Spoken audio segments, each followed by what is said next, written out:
बच्चों, आज हम लोग जानेंगे क्वाड्रिलेटरल के बारे में। यह ज्योमेट्री का एलिमेंट्री ज्योमेट्री का मेरा तीसरा वीडियो है और आज के इस क्लास में हम लोग जानेंगे कि क्वाड्रिलेटरल है क्या। तो क्वाड्रिलेटरल का हिंदी होता है चतुर्भुज। तो जैसा कि नाम है चतुर्भुज, यानी जिसकी चार भुजाएं हैं तो उसको हम लोग चतुर्भुज कहते हैं।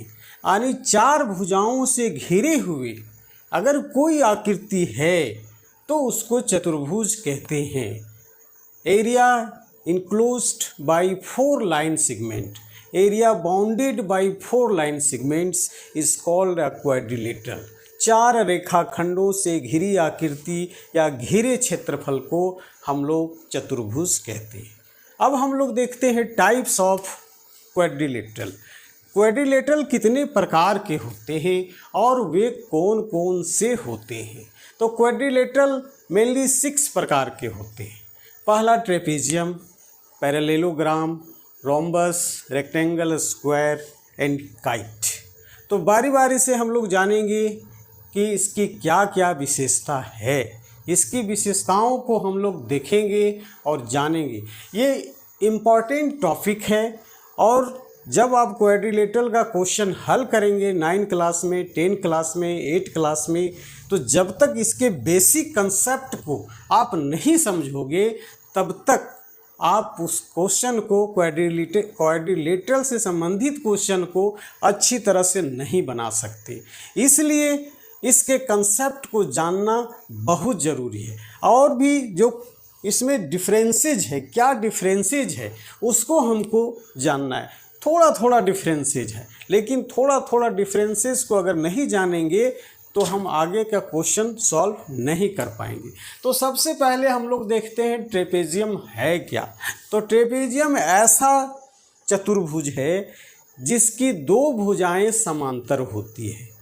अगर दो भुजाएं समांतर हो जाए तो वैसे चतुर्भुज को हम लोग समलंब चतुर्भुज कहते हैं या ट्रेपेजियम कहते हैं। इसको हम लोग कैसे बना सकते हैं, देखिए ए बी सी डी, जिसमें ए बी पैरेलल है सी डी का। अगर इस तरह का चतुर्भुज आपको कहीं मिलता है तो आप जान लें कि वो समलंब चतुर्भुज या ट्रेपेजियम का एग्जाम्पल है। इसको हम लोग ऐसे भी लिख सकते हैं, यहाँ पे ऐसे आप कर दीजिए, ठीक है। तो ये भी जो है समलंब चतुर्भुज का एग्जाम्पल है, क्योंकि यहाँ पर ये भुजा, ये साइड्स और ये साइड्स जो है पैरेलल है, ठीक है। तो इस तरह से भी हो सकता है और इस तरह से भी हो सकता है। अब नेक्स्ट हम लोग देखेंगे पैरेललोग्राम, जो चतुर्भुज में क्वाड्रिलेटरल में सबसे इम्पॉर्टेंट है। इस पर फोकस करना है, क्योंकि अगर इसको हम बढ़िया से समझ गए तो बाकी जो भी चतुर्भुज हैं उसको समझने में कठिनाई नहीं होगी और इससे रिलेटेड जो भी क्वेश्चन आएगा हम लोग आसानी से हल कर सकते हैं, ठीक है। तो चलिए सबसे पहले अब पैरेललोग्राम को अब समझते हैं हम लोग। पैरेललोग्राम किसे कहते हैं। अभी हम लोग देखें कि वैसा चतुर्भुज जिसकी दो भुजाएं समांतर हो तो उसको हम लोग समलंब चतुर्भुज या ट्रेपेजियम कहते हैं। लेकिन पैरेललोग्राम में दोनों पेयर अपोजिट साइड्स पैरेलल होना चाहिए। दोनों पेयर साइड्स का जो दोनों पेयर है वो पैरेलल होना चाहिए। दोनों अपोजिट साइड्स पैरेलल होना चाहिए। जैसे यहाँ पर फिगर बनाए हम लोग ऐसे करके, ठीक है। ये हो गया ए बी सी और डी। यहाँ पर क्या है, A B is parallel to C D and A D is parallel to B C. अगर ऐसा है तो इस तरह के चतुर्भुज को हम लोग समांतर चतुर्भुज कहते हैं। अंग्रेजी में इसे पैरेललोग्राम कहते हैं, ठीक है। अब इसकी विशेषता क्या है इसको हम लोग देखेंगे। पहली विशेषता है कि आमने सामने की जो भुजाएं होती है, जैसे ये भुजा और ये भुजा, आमने सामने की भुजाएं बराबर होती है, अपोजिट साइड्स आर इक्वल। ठीक है। दूसरी विशेषता, आमने सामने का कोण बराबर होते हैं, अपोजिट साइड्स आर इक्वल। तीसरी विशेषता है इसकी। तीसरी विशेषता क्या है कि इसके जो डायगोनल होते हैं, देखिए ये डायगोनल है, ये एक डायगोनल हो गया और ये दूसरा डायगोनल है, तो diagonal bisect each other, diagonal bisect each other, यानी डायगोनल जो है, विकर्ण जो है, एक दूसरे को समद्विभाजित करती है। समद्विभाजित करने का क्या मतलब हुआ कि जितना यहाँ से यहाँ की दूरी है उतना ही दूरी यहाँ होगा, और जितना यहाँ से यहाँ की दूरी है उतना ही दूरी यहाँ होगा। अगर यहाँ पे हम लोग ओ दे दें तो O A is equal to हो जाएगा ओ सी, और इधर D O is equal to हो जाएगा ओ बी। ठीक है। तो इसकी जो 3 महत्वपूर्ण विशेषता है उसे जानना है। पहली विशेषता ऑपोजिट साइड्स आर इक्वल, दूसरी विशेषता ऑपोजिट एंगल्स आर इक्वल, तीसरी विशेषता डायगोनल्स बाइसेक्ट ईच अदर। ठीक है। इन विशेषताओं को हम लिखते हैं, आप लोग कॉपी लेकर के, पेन लेकर के ज़रूर बैठेंगे, क्योंकि मैथ में केवल सुनने से काम नहीं चलेगा। मैथ ऐसा सब्जेक्ट है जो लगता है कि सुन रहे हैं तो हमको सवाद हो गया, लेकिन जब उसको हम बनाने के लिए बैठते हैं तो बनता नहीं है। इसलिए प्रैक्टिस करने की आवश्यकता है। अगर आप प्रैक्टिस करोगे तो ये सब जितना हम बता रहे हैं आप लोगों को बहुत आसान लगेगा, और केवल सुन करके छोड़ दोगे तो ये बाद में मुश्किल लगेगा। तो इसकी विशेषता क्या है? विशेषता हम लिख देते हैं यहाँ पे कि समांतर चतुर्भुज की विशेषता क्या है, की फैक्ट्स क्या है इसके। तो पहला इसका हो गया ऑपोजिट साइड्स आर इक्वल। दूसरा हो गया ऑपोजिट एंगल्स आर इक्वल। इसकी तीसरी विशेषता क्या हो गई? Diagonals bisect each other. Diagonal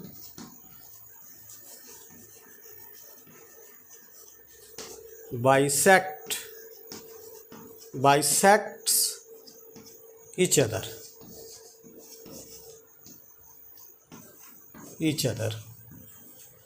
ये 3 महत्वपूर्ण विशेषता है। परिभाषा समझ लीजिए कि अगर आमने सामने की भुजाएं समांतर है, किसी चतुर्भुज के आमने सामने की भुजाएं समांतर है तो वो समांतर चतुर्भुज कहलाएगा। ठीक है। अंग्रेजी में इसको पैरेललोग्राम कहते हैं। If opposite sides are parallel then the quadrilateral is called parallelogram. और इसकी विशेषता है opposite sides are equal, opposite angles are equal, diagonal bisect each other. विकर्ण एक दूसरे को समद्विभाजित करती है। एकदम बिल्कुल इसको कंप्यूटर के जैसा सेव कर लेना, ताकि आगे जो क्वाड्रिलेटरल के प्रकार हैं उसको हम आसानी से समझ सकते हैं। नेक्स्ट हम लोग देखते हैं रोम्बस। रोम्बस किसे कहते हैं? यहाँ पर ध्यान देने की बात ये है कि रोम्बस, रेक्टेंगल, स्क्वायर, ये तीनों जो है वो पैरेललोग्राम भी है।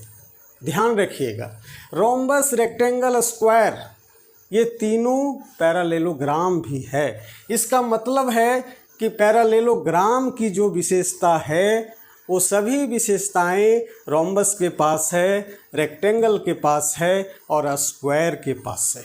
इसको ध्यान देना है। अब इसके अलावा इसमें और क्या क्या विशेषता है उसको हमें जानना है। क्यों उसको पैरेललोग्राम से अलग रखा गया? क्यों नहीं उसको पैरेललोग्राम ही रखा?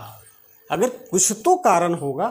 अब उन कारण को हम देखते हैं कि उसमें अलग से क्या विशेषता है। तो पहला तो जान लीजिए कि रोम्बस इज आल्सो या पैरेललोग्राम, रेक्टेंगल इज आल्सो या parallelogram, square is also a parallelogram. अब इसमें विशेषता क्या है? तो रोम्बस में विशेषता यही है कि rhombus is a parallelogram in which all sides are equal. ये ऐसा पैरेललोग्राम है जिसकी चारों भुजाएं बराबर होती है, जिसकी चारों भुजाएं बराबर होती है। देखिए यहाँ से ऐसे खींच दीजिए, देखिए ये जो है समचतुर्भुज। समचतुर्भुज मतलब यहाँ पर क्या हो गया कि A B is equal to B C is equal to C D is equal to A D, चारों भुजाएं बराबर है। यानी ऐसा पैरेललोग्राम जिसकी चारों भुजाएं बराबर है तो वैसा पैरेललोग्राम समचतुर्भुज कहलाएगा। अंग्रेजी में कहें तो रोम्बस कहलाएगा। ठीक है। अब नेक्स्ट देखिए, रेक्टेंगल में आइए। Rectangle is also a parallelogram. अब इसमें अंतर क्या है भाई? पैरेललोग्राम में और रेक्टेंगल में अंतर क्या है? अंतर है या rectangle is also a parallelogram in which each angle is 90 degree. Each angle is 90 degree. चलिए इसको हम लोग बनाते हैं। कैसे बना सकते हैं रेक्टेंगल को? देखिए ये पैरेललोग्राम है, लेकिन इसका प्रत्येक कोण 90 डिग्री होगा। Each angle is 90 degree. ठीक है। तो वैसा पैरेललोग्राम जिसका प्रत्येक कोण 90 डिग्री के बराबर हो वो रेक्टेंगल कहलाएगा। तो पैरेललोग्राम है तो पैरेललोग्राम की तीनों विशेषता भी इसके साथ है। Opposite sides are equal, opposite angles are equal, diagonal bisect each other and opposite sides are parallel. तो रेक्टेंगल की कितनी विशेषता है उसको आप बढ़िया से फिर से जान लें कि चूँकि ये पैरेललोग्राम है तो पैरेललोग्राम की जितनी विशेषता है वो सब इसमें निहित है, सब इसके अंदर समाया हुआ है, जितनी विशेषता है समांतर चतुर्भुज की। ठीक है। तो पहली विशेषता फिर से समझ लीजिए कि पैरेललोग्राम है तो opposite sides are parallel, opposite sides are equal, opposite angles are equal, diagonal bisect each other and each angle is 90 degree. each angle is 90 degree. यही डिफर है इससे पैरेललोग्राम से। इसमें प्रत्येक कोण 90 डिग्री के बराबर होता है। अब नेक्स्ट हम लोग देखते हैं स्क्वायर। स्क्वायर भी पैरेललोग्राम है, लेकिन उसकी खास विशेषता क्या है? उसकी खास विशेषता है कि उसका प्रत्येक कोण 90 डिग्री के बराबर होता है, 90 डिग्री के बराबर होता है और सभी भुजाएं बराबर होती है। All sides are equal. ठीक है। उम्मीद है आप लोगों को समझ में आ रहा होगा, और अगर समझ में आ रहा होगा तो एक लाइक आप लोग अवश्य कर देना, ताकि हमें भी लगे कि हाँ आप लोगों को अच्छा लग रहा है। तो स्क्वायर को अभी हम लोग डिफाइन कर रहे हैं। स्क्वायर क्या है? What is square? Square is a parallelogram. और जैसे कि हम पैरेललोग्राम बोलते हैं, ध्यान दीजिएगा, तो पैरेललोग्राम के सभी गुण उसके अंतर्गत आ जाता है। और इसके अलावा क्या आ गया उसमें आ गया कि स्क्वायर में जो प्रत्येक एंगल है वो 90 डिग्री का होगा और उसकी चारों भुजाएं बराबर होगी। All sides are equal. ठीक है।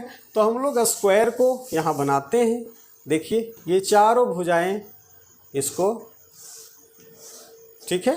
अब ये 90 डिग्री हो गया, ये भी 90, ये भी 90, ये भी 90, और ऑल साइड्स आर इक्वल। चारों भुजाएं इसकी बराबर होती है, चारों भुजाएं बराबर होती है। अब यहाँ पर एक प्रश्न उठता है, आप लोग बोल सकते हैं कि सर ये जो रोम्बस है और ये जो स्क्वायर है, दोनों में अंतर क्या है? तो रोम्बस और स्क्वायर में अंतर यही है कि रोम्बस की सभी भुजाएं बराबर होती है, वो भी ऐसा पैरेललोग्राम है जिसकी सभी भुजाएं बराबर होती है, लेकिन सभी कोण 90 डिग्री हो ये ज़रूरी नहीं है। अगर ऐसा रोम्बस, ऐसा समचतुर्भुज जिसकी सभी कोण 90 डिग्री अगर हो जाए, 90 डिग्री हो जाए, तो वही स्क्वायर बन जाता है। ध्यान रखेंगे, वही स्क्वायर बन जाता है। तो यहाँ पर हम लोग जाने स्क्वायर के बारे में। फिर से आप लोगों को मैं बता रहा हूँ, rhombus, rectangle, square is also a parallelogram. ठीक है, तो यहाँ पर अब नेक्स्ट क्या बच गया?